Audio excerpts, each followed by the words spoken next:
Amen. We're continuing our sermon series this week and talking about extravagant generosity. And this week, we're talking about it in relation to bucket lists. Now, everybody knows what a bucket list is, I assume. That's one of those lists people sometimes make out as they age of things they'd like to do before they kick the bucket. And there was a movie about it a couple years ago. And in fact, we have one woman in our church. I won't tell you her age because I don't believe in that. But believe me, the things she's done on her bucket list, a short time ago she went parasailing. And she's going skydiving in her next event. And so those are great things. And sometimes I think we get confused about that bucket list because we can think, when we're talking about a bucket list, that we're kind of focusing in on death. But bucket lists aren't about focusing in on death. They're just the opposite. They're about focusing in on things that give us life, that enhance our life, that give us joy, that make us feel like we're living our life in every way possible.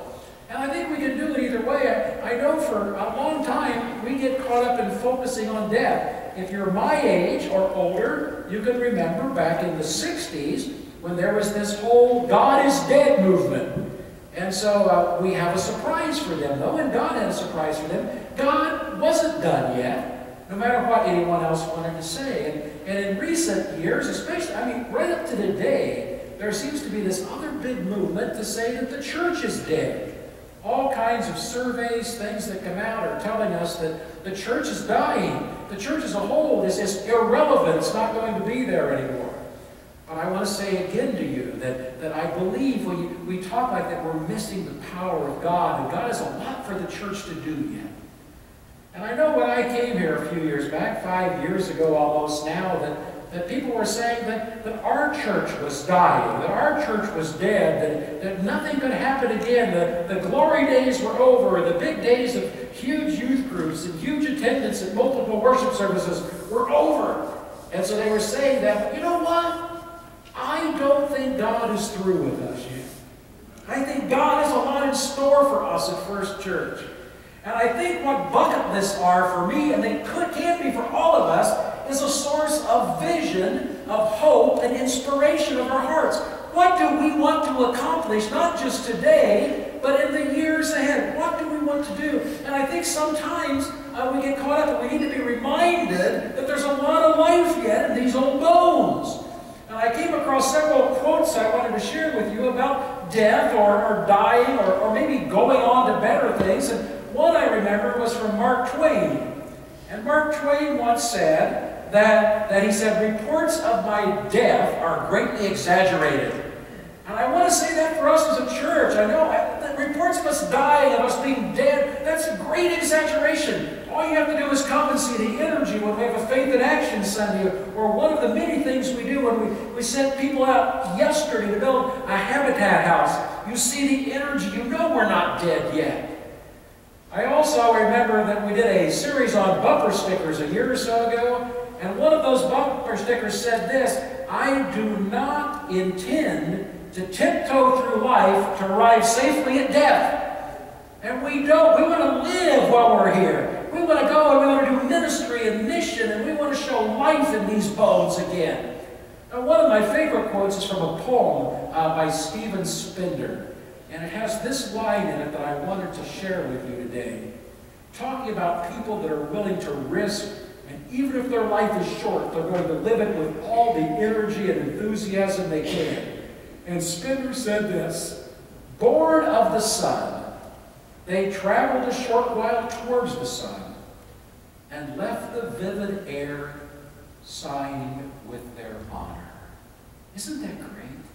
Isn't that the way you want to live as a person of faith? And you want to travel with that kind of energy, and you want people to know you were here, not so your name is remembered, but so the ministry of God that you're doing is remembered. That's where we are as a church. We want to do that. We want to work on that. But you know, this kind of God-sized vision requires faith. It requires stepping out of our comfort zones. And we've been pushing you to do that more and more, haven't we? I had somebody say after the first service, they hadn't been here in a long time, a young man, and they said, oh, I never thought I would see drums in the sanctuary of First Church. For some of you, that's out of your comfort zone, and we're pushing you in so many ways to be involved in ministry. And so I think about those people that have stepped out in faith no matter what the odds were. I think about Walt Disney. Walt Disney was told it couldn't be done no matter what he tried to do, but he had a vision, didn't he? He had a dream in his head. In fact, he used to say it was there, it was already built because he could see it. And that's the way we are. We have a vision and a dream for the future, and we need to remember that. I also came across an article that said the head of the United States Patent Office in 1899 for President William McKinley went to President McKinley with a plan.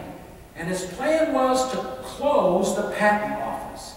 And the reason he gave the president was he thought by 1899 everything that could be invented had already been invented. Maybe he was off target a little bit. Or in 1943, the head of IBM at the time said this: he could see a future market in the world for about 5 computers. 5. I looked up this week online just to see how many computers there are in the world right now. And I don't know, I didn't check if this included ones that we've thrown on the junk heap or ones that are still running. 2 billion computers. He was slightly off. He didn't have the vision. He didn't have the hope for a future that might be different or brighter. Louis Mayer, who was a movie producer, you may remember that name, Louis B. Mayer. He was confronted one time by a director who wanted to produce a movie, and you might have heard of the movie. It was called Gone with the Wind. Louis B. Mayer told the director to forget it. He said no Civil War movie had ever made a nickel. So sometimes it's hard to have that vision. My favorite one, maybe because it's from my home stomping grounds, comes from a meeting of the United Methodist, or it was Methodist Church of that day, in Indiana.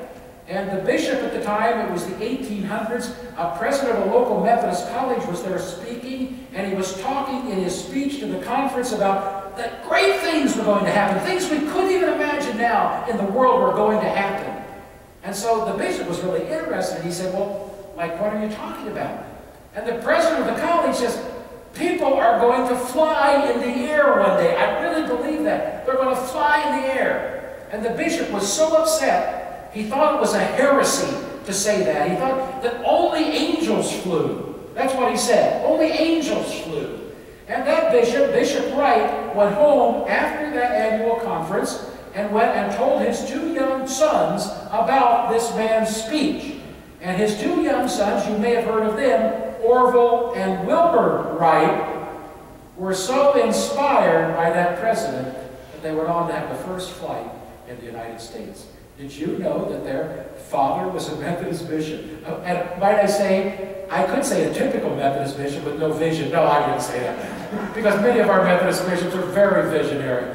But it's so funny how we can lose sight of what the possibilities can be. We can get so caught up in the obstacles that we miss it. But fruitful ministries are made possible through great vision and great hope. I went to serve a church in north central Indiana, a tiny little community, about 3,000 people. The church worshiped about 120 people. But when I was there, we got this vision. We believe God had a vision for us to be a regional church, to bring people in from all over the area, and we needed to do things to make it happen.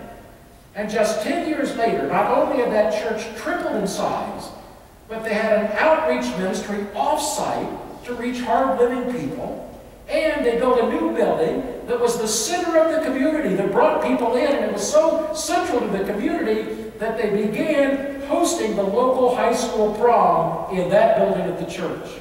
Because this church had a vision to be part of the community, to be a regional church that brought people in. A tiny little town, a small church, but a great vision. And they began to live that vision out. And I thought about us. Naomi spoke in the first service in the same ways I did. I said, 120 years ago, technically 119 years ago, a group of people came into the desert in Mesa, Arizona, and started this church. They didn't have a vision except that God had something special planned here. And so they believed that their vision was going to outlive them and great things were going going to happen in the future. And so they started with just a few families, and they grew, and this church became very important in our community. I mean, at one time, I don't know if you realize this, but there was a Japanese internment camp here during World War II, and our church did ministry to the camp. Our Methodist church provided ministry. People from our church.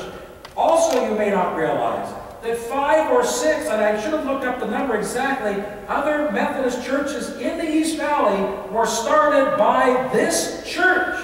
Did you know that? They're in existence because of the vision and dream of First Church. Pastor Bob was one of the first ones. He was here, how many years ago? Oh, never mind. A long time ago, as a young, fresh-faced associate, and was sent out to start a new church. And so he went out and he did that. And we've started others in the community. And so the word is just not how many people came here, but how many people's lives were changed because of the vision and hope of those 15 people that started this church in 1893.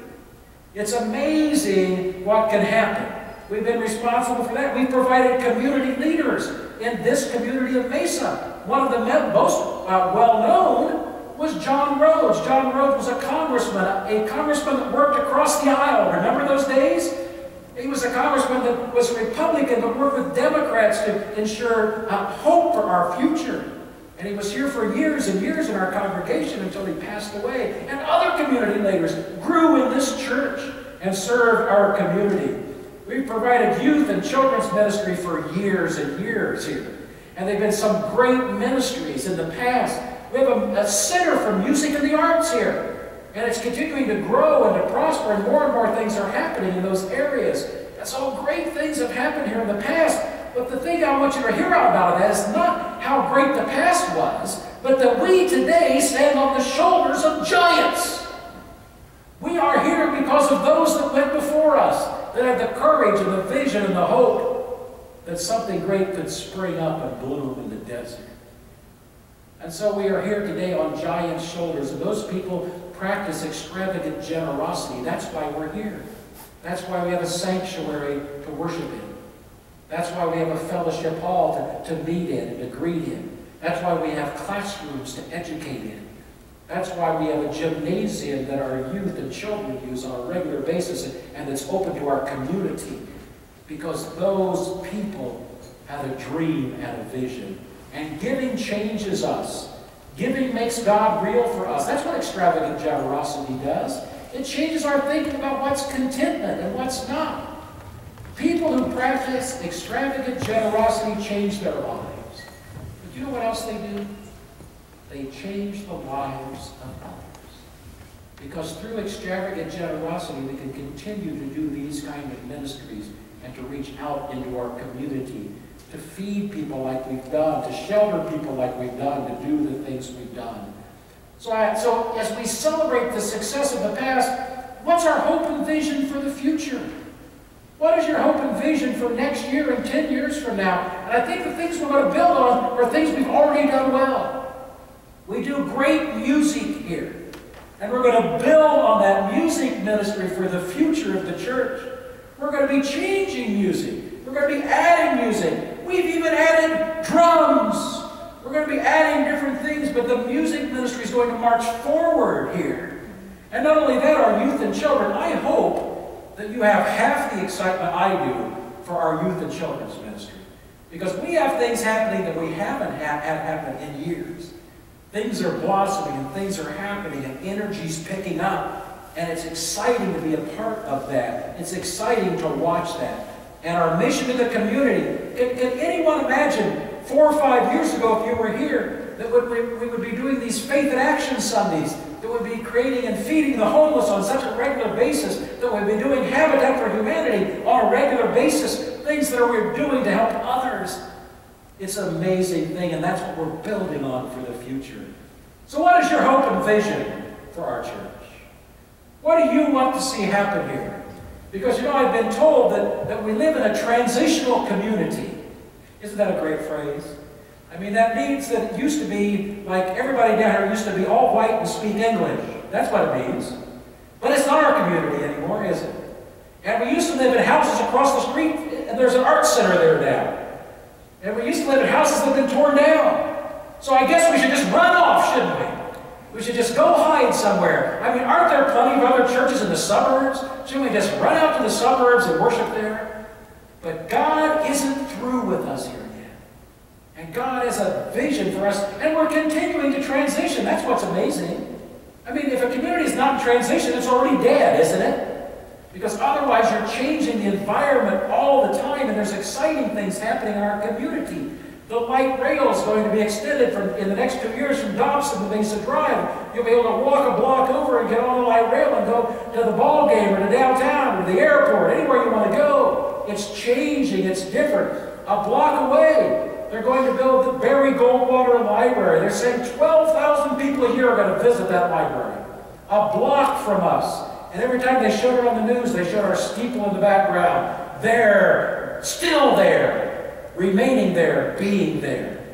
And so the community is changing. 5 colleges from across this nation are locating in downtown Mesa with regional campuses. Did you know that? 5. One of those, who I talked to just about 2 weeks ago, within 2 years is going to build a dormitory downtown. So we're not talking about commuter campuses. We're talking about a changing in the environment of downtown. Young people. Downtown coming alive in new and exciting ways. And for us, it's an opportunity as we dream about the future that it could look amazing.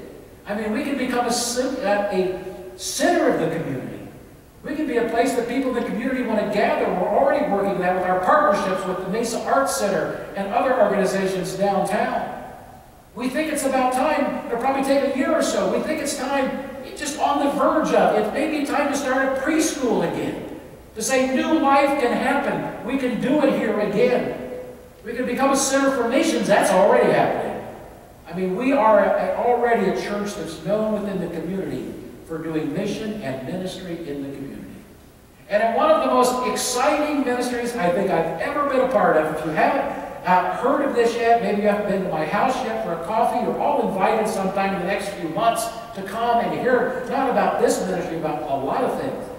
But we're looking at hopefully by January or February, launching a new coffee house ministry that'll be in a separate building on our campus and will be with the purpose of reaching out into the community. And we'll be doing, besides selling coffee, we're going to be doing live music there. People can come in and listen to music. Besides music, besides coffee, we're going to be doing new groups of community forums about issues in religion and theology that are important to all of us.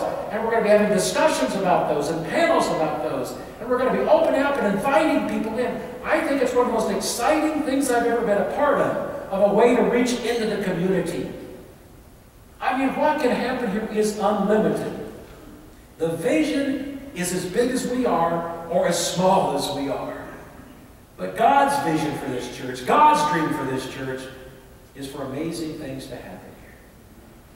I want to share with you a story today as I wrap things up. And it's a story I used in a sermon, I'll bet 20 years ago. And I've never used it since because it was one of those stories that almost was too good to be real, and I don't like to use stories that people claim to be true that aren't. And I really wanted to use it this week. And so I got on the internet, and there's a website on the internet that you can find out if stories are factual or not. And I looked it up, and indeed, it is a true story. And so I want to share that with you. It's a story from back in the 1800s in Philadelphia.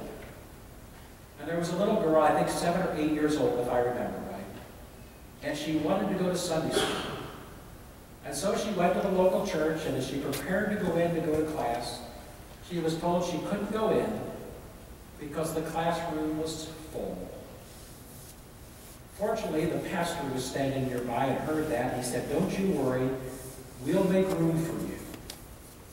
And so he took her in and ushered and got her a spot in the Sunday school class. But they were so crowded, they were so out of room. And unfortunately, this little girl a short time later became ill and very ill. And she actually died just a few weeks after this very incident. And her father made an appointment to see the pastor. And when he came to see the pastor, he said, "I've got something I want to share with you." And he had a jar of coins. And he had a note. And And the note was from the little girl. And it said, "I am saving my money so that we have enough room in Sunday school for every child that wants to come, so that we can build more classrooms." And in the jar was 57 pennies. And so he gave the 57 pennies to the pastor. And the pastor took the note, and he took the 57 pennies, and he went to the trustees. And he told the trustees the story. And they said, "Let's step out in faith. Let's buy some land." And so the pastor and the head of the trustees went to a man that owned this large amount of land in downtown Philadelphia on Broad Street. And the man, in fact, as the pastor said in the book where he told the story, he said, "The man didn't go to our church, and in fact, he wasn't even a churchgoer. But I told him the story of our room and our space, and I told him the story of the little girl and the 57 pennies. And the guy that owned the land said, 'We've got a deal. I'll sell you all this land in downtown Philadelphia for $10,000, and all I want to start with is a down payment of 57 pennies.'" And if you go there today, in that area, you'll find the Temple Baptist Church, you'll find Temple University, and you'll find the Good Samaritan Hospital. And they all started with a dream and 57 pennies. Do you have God-sized dreams? Are you ready to step out in faith and see what God wants us to do and wants you to do? I want to say to you something scandalous today. I don't think we could ever become what we once were as a church. I think we can be better than we were. Indeed, what I want to say about us someday is that, indeed, we are born of the Son. And in this life, let us travel toward the Son and leave the vivid air signed with our honor and with our commitment to Christ. Thanks be to God.